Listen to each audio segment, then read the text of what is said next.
이란은 지난 2월 대지진 이후 인도주의적 지원 물자를 억누하기 위해 무기와 군사 장비를 시리아로 밀반입했다고 미국 정보기관과 이스라엘 국방부 관리가 CNN에 말했습니다.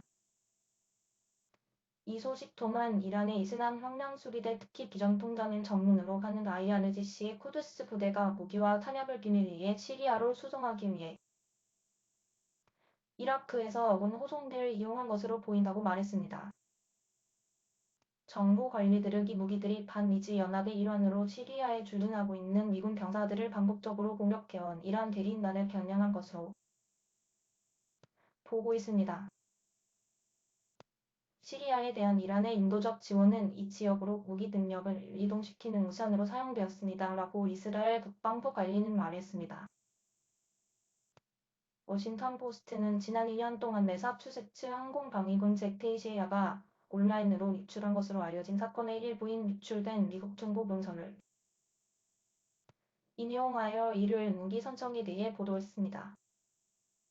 앞서 로이터 통신은 지역과 서방 관리들이 이란이 지진 구호를 가장해 무기를 밀수하고 있는 것으로 믿고 있다고 보도했습니다. 조 바이든 대통령은 지난 3월 이란 드론이 연합군 군사기지를 겨냥한 것으로 의심되는 공격으로 미국인 기약자 1명이 사망하고 미군 5명이 부상한 것을 포함해 이란이 지원하는 시리아 민병대에 대한 공습을 여러 차례 지시했습니다. 5만 명 이상의 목숨을 앗아간 1월의 지진 이후 시리아와 튀르키예에 외국의 원조가 쏟아졌습니다. 규모 7.8의 이 지진은 튀르키예의 재난 및 비상관리부 KFAD에 국제적인 도움을 요청하면서 한 세기 이상 동안 이 지역을 강타한 가장 강력한 지진 중 하나였습니다. 미 국방부는 지난 3월 이란 계열 민병대가 시리아 주둔 미군을 공격한 데 이어 중동에서 군사력을 강화했다고 밝혔습니다. 미국은 이란 이슬람혁명수비대 관련 시설의 정밀 공습으로 개음했습니다. 어휘령 공격이 큰 대는 시리아 공격 이후 예정된 배치보다 몇 주 앞서 이 지역에 배치되었습니다. 게다가 미국은 중동을 포괄하는 중부사령부의 미군을 지원하기 위해 항공모함 타격대를 이 지역의 남도로 명령했고 어휘령 공격기 편대도 이 지역에 배치했습니다.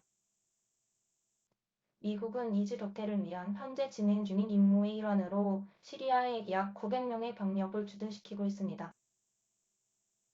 그러나 시리아 북동부의 여러 기지에 걸쳐 퍼져 있는 이러한 병력은 미국의 위치에 드론이나 로켓 공격을 할 수 있는 이란과 이 지역 대리인들이 빈번한 표적이 되었습니다. 합참의장 이란의 테러 대일부 지원으로 중동 지역 불안정 위협 마크 밀리는 3월에 의원들에게 말했습니다. 최근 몇 주 동안 시리아에서 이란과 연계된 단체들을 겨냥한 이스라엘의 공습이 강화되었습니다. 지난 3월 말 이스라엘의 공격으로 이슬람 혁명수비대 소속 군사고문 2명이 사망했습니다. 이스라엘 관리들은 이러한 공격에서 이스라엘의 역할을 직접 확인하는 경우가 거의 없지만 지난달 요브 갈란트 이스라엘 국방장관은 이스라엘 기자들에게 2013년 1분기에 시리아에서 공격하는 비율을 2배로 늘렸다고 말했습니다. 갤런트 대변인은 지난주 그리스에서 가진 연설에서 지난 6개월 동안 이란은 매주 시리아에 항공기를 보내 테러에 사용될 무기를 전달해 왔습니다. 시리아 정권은 IDF가 자국 영토에서 시작된 공격에 강력하게 대응할 것임을 알아야 합니다. 그는 우리는 이란이 시리아에 군사력을 설립하거나 레바논에 첨단 무기를 전달하기 위한 고속도로를 건설하는 것을 허용하지 않을 것이라고 덧붙였습니다.